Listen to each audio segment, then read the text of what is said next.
கவியரசு கண்ணதாசன், அமரர் கண்ணதாசனை நினைக்கும் பொழுது நூற்றுக்கணக்கான பாடல்களுக்கு அவருடைய பாடல்களை இசையமைச்சவன் நான்.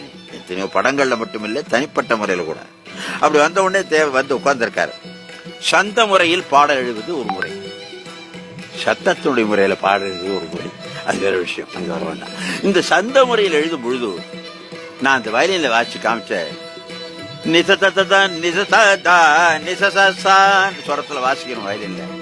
உடனே எழுதினார், மருதமலை மாமணியே முருகையா. ஒரு சுரத்தினுடைய அந்த ராகமே பார்த்தீங்கன்னாக்க தர்பாரி கானடான்னு பேரு. இந்த தர்பாரி கானடாவில் சோமனனை பார்க்க பாடுவதற்கு அந்த வரி ஃபர்ஸ்ட் வரி ஒரு தொகைரா வரும். கோடி மலைகளிலே ஆரம்பிப்பார். இந்த கோடி மலைகளிங்கிற இடம் எங்க இருக்குன்னு தெரியுமா? அவர் பாடும்போது அந்த ஆக்டர்ஸ் அதுக்கப்புறம் சொரம் இருக்கக்கூடாது. பிடிக்க முடியாது, தெய்வம் பிடிக்க முடியாது அந்த சுருதியில. அது கூட கோடிதான்.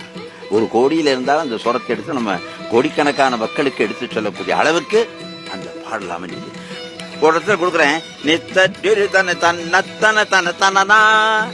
அப்படிங்கிறேன். 2 நிமிஷம் கூட இல்ல, சக்தி திருமகன் முத்துக்குமரனை மறவேன்னு எழுதுறாரு. சோமன் உட்காந்து பிரமிச்சு பாரு. வேணும்னு என்ன பண்ண, நிஜ நிஜ நிஜ நிஜ நிஜ நிஜன்னு ஒண்ணு மாறுறேன். பனி எது, கடல் எது, மழை எதுன்னு எழுதுறாரு. எங்கேயா போய் கேட்க போறோம்? எப்படிப்பட்ட ஒரு கவிராயர், எப்படிப்பட்ட ஒரு கவிதை, எப்படிப்பட்ட ஒரு கவித்துவம் எனக்கு கிடைச்சது. ஒரே பெரிய மகிமை. அது சும்மா வச்சக்கூடாது.